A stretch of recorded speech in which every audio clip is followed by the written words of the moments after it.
BJP ने अपनी राजनीतिक पार्टी की कमान अब 45 साल के नितिन नवीन को सौंप दी है। एक ऐसा चेहरा जो उम्र में युवा है, सोच में आधुनिक है और संगठन में जमीन से लेकर शीर्ष तक का अनुभव रखते हैं। ये सिर्फ एक पार्टी पद का ऐलान नहीं है, बल्कि एक साफ संदेश है कि टीम मोदी की युवा ब्रिगेड पूरी तरह तैयार है। बीजेपी ने साफ कर दिया है कि अब पार्टी सिर्फ अनुभव के भरोसे नहीं चलेगी, बल्कि एनर्जी, रफ्तार और भविष्य की सोच के साथ आगे बढ़ेगी।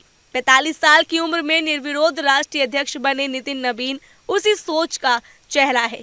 ये फैसला दिखाता है कि बीजेपी 2029 की लड़ाई अभी से लड़ना चाहती है, जब प्रधानमंत्री नरेंद्र मोदी के नेतृत्व में एनडीए सरकार 12 साल पूरे कर चुकी है। ऐसे समय में संगठन की कमान एक युवा चेहरे को सौंपना ये दिखाता है कि बीजेपी थकान नहीं, रफ्तार में विश्वास करती है। सोमवार को नितिन नवीन ने नामांकन दाखिल किया। उनके खिलाफ कोई दूसरा उम्मीदवार नहीं आया। कुल 37 नामांकन पत्र दाखिल हुए, सभी उनके समर्थन में। प्रधानमंत्री नरेंद्र मोदी और गृह मंत्री अमित शाह पहले ही संकेत दे चुके हैं कि बीजेपी को आने वाले वर्षों में युवा नेतृत्व के साथ आगे बढ़ना है। नितिन नवीन की ताजपोशी उसी रणनीति का अगला कदम है। संदेश साफ है, नेतृत्व अनुभवी रहेगा, लेकिन उम्र कभी रुकावट नहीं बनेगी। बीजेपी के अंदर नितिन नवीन को मेहनती, जमीन से जुड़ा, पार्टी फर्स्ट नेता माना जाता है। बिहार से आने वाले नितिन नवीन 5 बार विधायक रह चुके हैं। 2006 में पटना वेस्ट से जीत के साथ उनका राजनीतिक सफर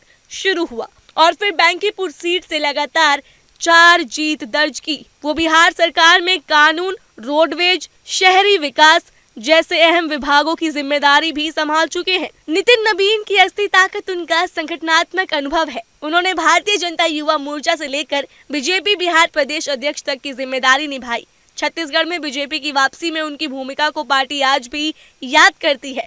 यही वजह है कि 45 की उम्र में भी उनके पास करीब 20 साल का संगठनात्मक अनुभव है। यूपी बीजेपी का सबसे बड़ा सियासी मैदान है। जो पार्टी यूपी जीतती है, वही 2029 में मजबूत स्थिति में जाती है। नितिन नवीन की अध्यक्षता में संगठन को नई धार, नई रणनीति और तेज ग्राउंड वर्क मिलने की उम्मीद है। फिलहाल बीजेपी ने नवीन को ही क्यों चुना का जवाब साफ है। 2027 में यूपी मजबूत करना और 2029 के लोकसभा चुनाव में जीत की कहानी को दोहराना।